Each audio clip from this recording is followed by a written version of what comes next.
காலை நேர செய்திகள். முதலில் தலைப்புச் செய்திகள்.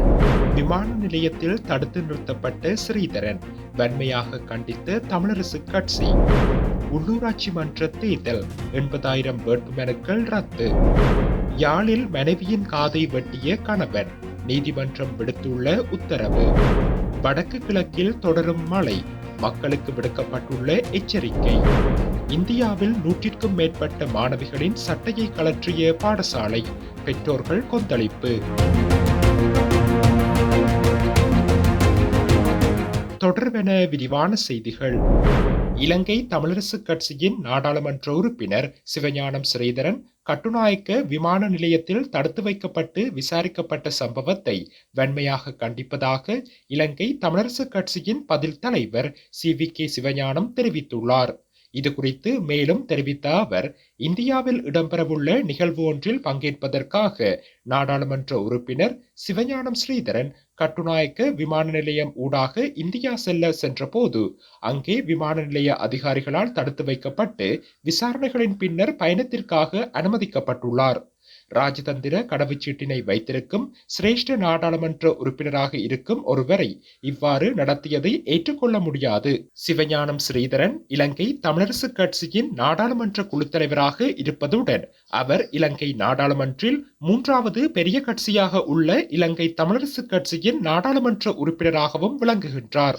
இறுதியாக இடம்பெற்ற நாடாளுமன்ற அமர்வில் திட்டமிட்ட சிங்கள குடியேற்றங்கள் தொடர்பாக அனுர அரசாங்கத்தை கடுமையாக விமர்சித்து உரையாற்றியும் இருந்தார்.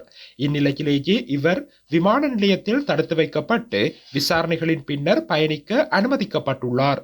எனவே இந்த சம்பவம் ஒரு பழிவாங்கும் சம்பவமாக இருக்கலாம் என்ற சந்தேகமும் எமக்கு தோன்றுகின்றது. எனவே இனிமேலும் இவ்வாறான சம்பவங்கள் இடம்பெறாத வண்ணம் பார்த்து கொள்ள வேண்டிய பொறுப்பு அனுர அரசாங்கத்திற்கு உண்டு என்றும் தெரிவித்துள்ளார். உள்ளூராட்சி மன்ற தேர்தல்களில் போட்டியிடுவதற்காக தாக்கல் செய்யப்பட்டிருந்த 80,000க்கும் மேற்பட்ட வேட்புமனுக்கள் ரத்து செய்யப்படவுள்ளன. கடந்த 2023 ஆண்டின் மார்ச் மாதம் நடைபெறவிருந்த உள்ளூராட்சி மன்ற தேர்தல்கள் கடந்த அரசாங்கத்தினால் திகதி குறிப்பிடப்படாமல் ஒத்திவைக்கப்பட்டது. இந்நிலையில் முன்னைய வேட்புமனுக்களை ரத்து செய்தும் புதிதாக வேட்புமனுக்களை கோரும் வகையிலும் தற்போது உள்ளூராட்சி மன்ற தேர்தல் திருத்த சட்டம் நிறைவேற்றப்பட்டுள்ளது. அத்துடன் நாடெங்கிலும் உள்ள 320 உள்ளூராட்சி மன்றங்கள் 8,711 உறுப்பினர்களை தெரிவு செய்வதற்காக எதிர்வரும் ஏப்ரல் மாதத்திற்குள்ளாக தேர்தலை நடத்துவதற்கான ஏற்பாடுகள் மேற்கொள்ளப்பட்டுள்ளன. அதன் ஒரு கட்டமாக கடந்த ஆண்டில் தாக்கல் செய்யப்பட்ட 80,670 வேட்புமனுக்கள் தற்போது ரத்து செய்யப்படவுள்ளன. தேர்தல்கள் ஆணைக்குழு அதற்கான நடவடிக்கைகளை மேற்கொண்டுள்ளது. யாழ்ப்பாணம் சண்டிலிப்பாய் பகுதியில் மனைவியின் காதை வெட்டியவரை விளக்கமறியலில் வைக்குமாறு மல்லாகம் நீதிமன்றம் நேற்றைய தினம் உத்தரவிட்டுள்ளது. இச்சம்பவம் குறித்து மேலும் தெரிய வருகையில், வட்டுக்கோட்டையைச் சேர்ந்த பெண் ஒருவர் தனது கணவனின் சித்திரவதை தாங்காது சண்டிலிப்பாயில் உள்ள உறவினரின் வீட்டில் வசித்து வருகின்றார். இந்நிலையில் அங்கு சென்ற கணவன் கடந்த வருடம் 10ஆம் மாதம் 7ஆம் திகதி அன்று மனைவியின் காதினை வெட்டிவிட்டு தப்பி வந்துள்ளார்.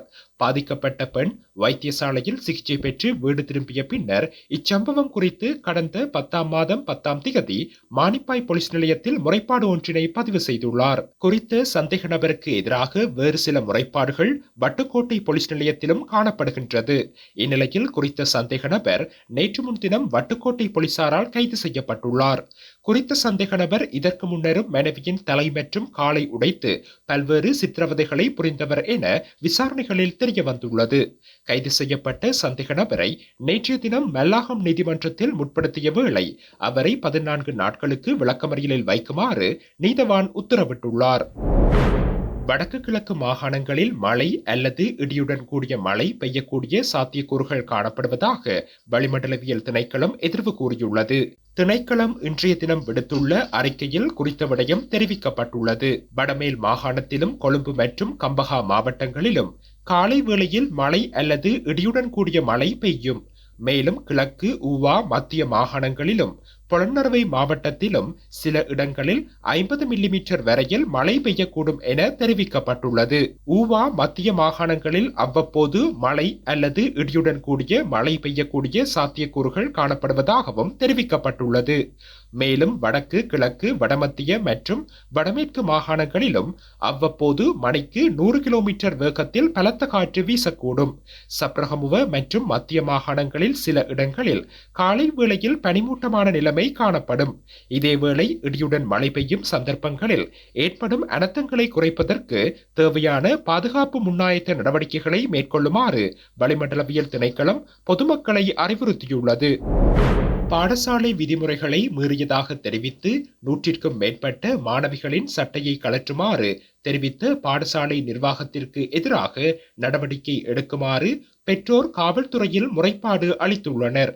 இந்த சம்பவம் இந்தியாவின் ஜார்க்கண்ட் மாநிலத்தில் தன்பாத் நகரில் உள்ள கார்மெல் பாடசாலையில் நடைபெற்றுள்ளது. சம்பவம் தொடர்பில் மேலும் தெரிய வருகையில், ஜார்க்கண்டில் தன்பாத் நகரில் உள்ள தனியார் பாடசாலை ஒன்றில் நேற்று முன்தினம் வியாழக்கிழமை பேனா தினத்தை கொண்டாடும் விதமாக பள்ளி மாணவர்கள் ஒருவருக்கொருவர் சட்டைகளில் வாழ்த்துக்களை எழுதி கொண்டாடினர். இந்நிலையில் பள்ளி நட்பேருக்கு தீங்கு விளைவிக்கும் விதமாக மாணவிகள் செயல்பட்டதாக பள்ளி முதல்வர் கூறியதாக கூறப்படுகின்றது. அத்துடன் தங்கள் மாணவிகள் அழுக்கு உடைகளோடு வழியில் செல்வதை விரும்பவில்லை என்று கூறிய பள்ளி நிர்வாகம் 100க்கும் மேற்பட்ட 10ஆம் வகுப்பு பள்ளி மாணவிகளின் சட்டையை கழற்ற வற்புறுத்தியுள்ளனர். பள்ளி சென்ற மாணவிகள் வெறும் மேலாடையுடன் வீட்டுக்கு வருவதை அறிந்த மாணவிகளின் பெற்றோர் பள்ளி நிர்வாகத்தின் மீது துணை ஆணையர் அலுவலகத்தில் சனிக்கிழமை புகார் அளித்துள்ளனர். புகாரில் அவர்கள் தெரிவித்துள்ளதாவது: ஆண் ஆசிரியர்களுக்கு மத்தியில் மாணவிகள் சட்டையை கழற்ற கட்டாயப்படுத்தப்பட்டுள்ளனர். இதனால் மாணவிகள் மனதளவில் பாதிக்கப்பட்டதுடன் மீண்டும் பள்ளிக்கு செல்ல தயக்கம் காட்டுகின்றனர். மாணவிகள் மீதான இந்த நடவடிக்கை அதிர்ச்சியை ஏற்படுத்தியுள்ளது. இந்த சம்பவத்தின் போது மாணவிகளின் செல்போன்களும் பறிக்கப்பட்டுள்ளன. பள்ளி நிர்வாகத்தின் நடவடிக்கைகள் மன்னிக்க முடியாதவை என்று கூறப்பட்டுள்ளது. புகாரை விசாரிப்பதற்காக 5 பேர் கொண்ட குழு அமைக்கப்பட்டதுடன் விசாரணையின் முடிவில் தகுந்த நடவடிக்கை எடுக்கப்படும் என்றும் துணை ஆணையர் மாதவி மிஸ்ரா தெரிவித்துள்ளார்.